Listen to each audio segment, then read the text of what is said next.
Hi friends, మనము ఈ వీడియోలో రోజు ఇంట్లో దీపం పెట్టడం వల్ల కలిగే ప్రయోజనాల గురించి తెలుసుకుందాం. దీపం తేజస్తత్వానికి ప్రతీక.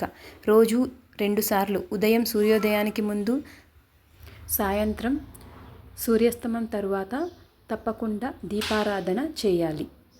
దీప ప్రజ్వాలన అనకుండా దీపారాధన అనడంలోనే ఒక ప్రత్యేకత ఉంది. దీపాన్ని వెలిగించండి చెప్పలేదు, దీపాన్ని పూజించండి అన్నారు పెద్దలు. ఎందుకంటే దీపం పరబ్రహ్మ స్వరూపం, ఆత్మస్వరూపం. మనలోని నిత్యం ఆత్మజ్యోతి ఒకటి వెలుగుతూ ఉంటుంది. కనుకనే మనం జీవించి ఉన్నాం. దీపంలోనే దేవతలందరూ ఉంటారు. దీపం వెలిగించిన మరుక్షణమే ఆ ప్రాంతమంతా దేవీ శక్తులతో నిండిపోతుంది. దీపం పెడితే చాలు, దేవతలు వస్తారు. అటువంటి దీపారాధనకు ప్రత్యేక నియమాలు ఏమీ లేవు. ఉదయం స్నానం చేసిన తరువాత వెలిగించినట్టే సాయంత్రం స్నానం చేసి దీపం వెలిగించాలి. సాయంత్రం స్నానం చేయలేని స్థితిలో కనీసం ముఖము, కాళ్ళు, చేతులు, నోరు కడుక్కొని దీపారాధన చేయాలి. దీపారాధన ఎప్పుడూ ఒక వత్తితో చేయకూడదు, అది అశుభ సూచకం. కనీసం 2 ఒత్తులైనా వేయాలి. అలాగే 2 ఒత్తులను కలిపి వేయాలి, విడివిడిగా కాదు.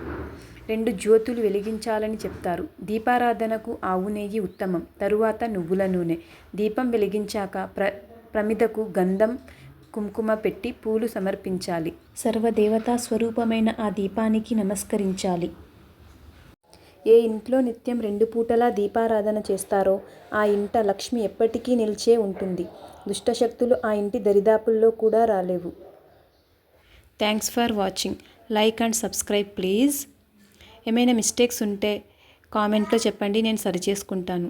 Thank you so much.